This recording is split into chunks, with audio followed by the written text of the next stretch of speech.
Hey everybody, it's Mike with Monkey Fab Garage, monkeyfabgarage.com. We got one over here, look, bam!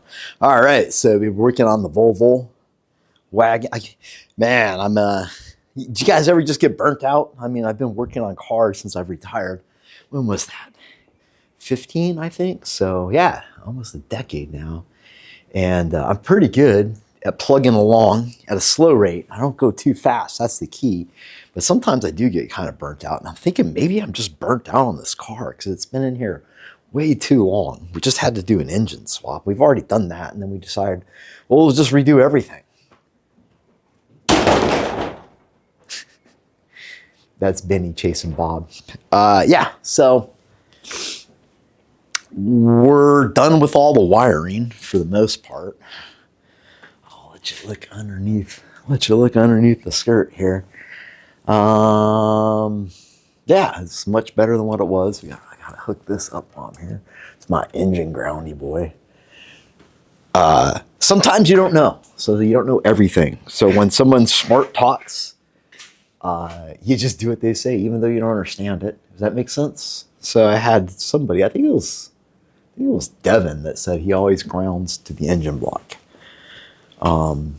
So that's what I do. Not the cylinder head. For some reason, the engine block. There was a reason he even said, I think. But at that point, it didn't matter because I know the smart guy that's super fast said do it. So I'm just going to do it. Here's the harness for the transmission. So I did this. This is like one of my first wiring deals, obviously.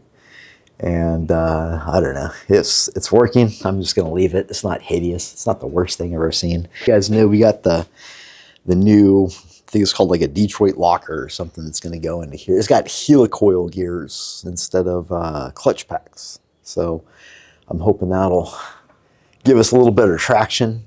These guys, I'm going to try to get this terminology right. So if I get it wrong, just drop it in the comments so you can help somebody out. But the axle on these guys is a Dana 30, and usually they'll have a sticker right here that tells you what they are. All the standard base guys came with the 410 gears. The turbo models came with the 373s. And I had that in here, the 373, and we blew it up on drag week.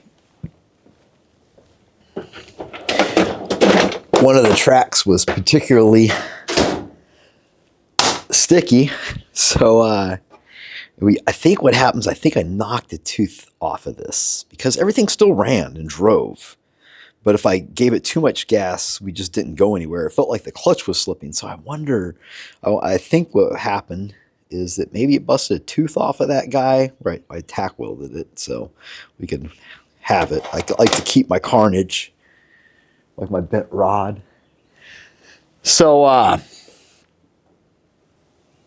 that happened. The pumpkin inside it, I think they're called pumpkins. The differential carrier, is that it? The carrier gear, something like that.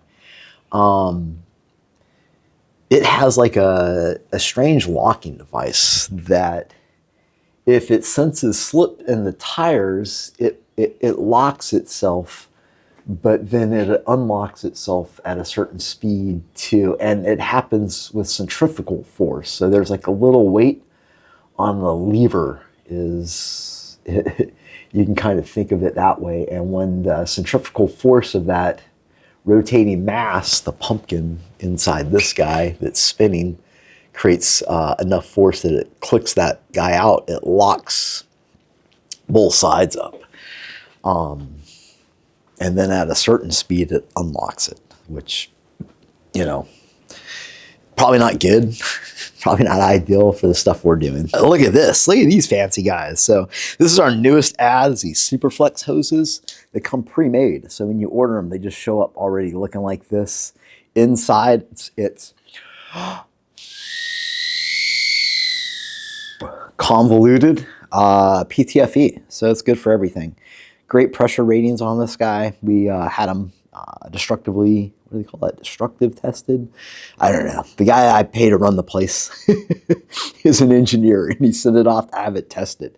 They come with a 2-year warranty. Yeah, so these hoses are all going up in the car, And once I get these in there, we can go on with transmission. Got to work on our air conditioning system, all kinds of stuff. But that's where we're at. I wanted to talk to you guys about these new hoses. I'm excited about these because I want to bring on a new guy, and I need to move some of these. I know they'll move as soon as you guys start using them because you're going to fall in love with them. Then you're going to tell your buddy. That's how it always works. So I just need a few of you guys to be interested in these fancy convoluted PTFE hoses so I can hire on my buddy full time. Yeah. And it's not going to me. I mean, it kind of sort of benefits me. It really kind of indirectly. I don't mess around with monkey fat too much, guys. I just work in the shop now. So if we could move some, I can get this guy on and pay him right. And I'd appreciate that. So think about it. If you're a shop guy, contact us. If you need these built for you, contact us. Right now, we only have 6, 8, and 10, but we're working on the other sizes as well. All right, we got up in now. You can see, not very well, but up here is our AN line tying into our stock fuel hat. And it runs up and over and around. You guys see that? And up through here, I got a fuel filter I put in there. Yeah, it just zings up and over just like the old one did, except this one's like super flexible, so I'm able to make these little real tight bends, which is nice, and keep everything up nice and high, so there'll be nothing hanging down low in the body.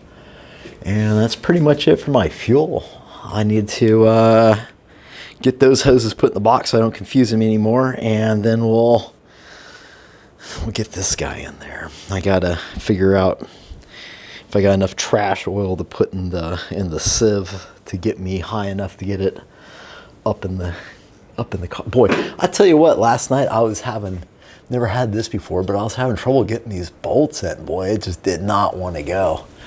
So I ended up having to chase all those crankshaft bolts with my old Snap-on thread chaser kit, but maybe it was just gooed up with Loctite. I don't know. But yeah, those guys were kind of a pain to get in there. But we torqued them all down. They're ARP bolts, so it's 75 foot-pounds. This is a one-piece ring, which I like much better than the welded on piece of shits, especially if you look at the welds on the welded on pieces of shits you get. Whoo. Okay, so we got our transmission in there.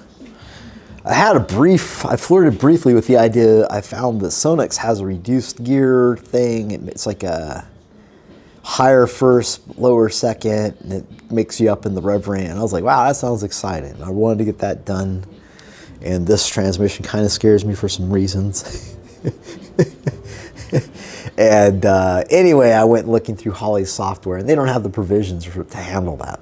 So it's kind of a moot point. It didn't even have a custom, which is kind of strange. You'd think they would have like a custom setting, you know? But anyway, the other thing I thought was, I know my friend Matt had a built Fancy Boy 4L60 that I know was good, and he could not get the computer to run it right. So there's something going on with it. And he called Holley, and Holley said, yeah, sometimes the 4L60s don't work. So this one works. So we're just gonna leave it alone, I guess, is our plan. It says it's supposed to make it's supposed to be good for 450. So I think that's about what this engine should make. You know, in all honesty, I'm not going to run any timing. I'm going to run at like 18 degrees of timing and not give any fucks. And yeah, it'll probably be fine. So we'll just manage it by taking the power out of it. So I learned an interesting thing. I learned that you 100% have to put the dipstick, thanks Benny, the dipstick tube in before you put the transmission in. You're never going to get that dipstick tube in with the transmission in this Volvo. So we're going to order a universal dipstick because I am not going to take out everything to get the dipstick back in. And I hate that. I bought these specifically. I was hoping to use this F-body one, which doesn't really work. Yeah, but I had to put it in ahead of time. It won't make the bend, and it is what it is. So we're going to order one of those universal guys, and we'll just bolt it on the back of the head here. The engine, let's see, what did we do? We wired up our Deutsch connector for our injector harness. Look, all of our hoses are in place. They're so nice. They're super flexible guys. There are Monkey Fab Superflex hoses, all pre-assembled and nice and neat. Got these guys waiting for the trans cooler. I got to work on that today. We got to make our cooling stack, get that back in here, and get our air conditioning, all this stuff done. The only thing I think I have left in this bay really is the cooling stack and obviously all the hoses that go to that, and then the air conditioning stuff. I got to get the air conditioner unit back in there and the new condenser on this guy. I got to make a new fan shroud. All of this needs to be done so we can get that in the front, and then we can wire in our fans and AC kick. So that's where we're at. A lot better than remember we used to have an MSD guy over here with wires coming all over everywhere, and yeah, I'm just a lot happier with the way we got things going now. It's nice and neat. It's not perfect. Like, I don't like all this stuff puking out of here. I probably could have done a better job. That's the thing with wiring, though, is as soon as you look at it, as soon as you're done, you're going to, I don't think as soon as you're done, like, as you go along, you're going to be like, shit, I should have done that better. But that's how you learn. So I'm pretty happy with this guy, excited, need to get it back on the road. We're running out of months. What is it? It's almost the end of March. That's crazy. Almost the end of March, and April, May we have a race. So the end of May. So we really only have like 60 days left. And I'd like to get this thing down the track a few times. If it's going to break, I want to break it right away. So I just want to get it done. We'll break it. And then we'll know what we need to fix. Or it won't break. And then we'll know we have a tested good. And we're not asking much. We're only asking like 12s, which I think is reasonable. 3,200 pounds. ls2 with a cami guy, and that's it.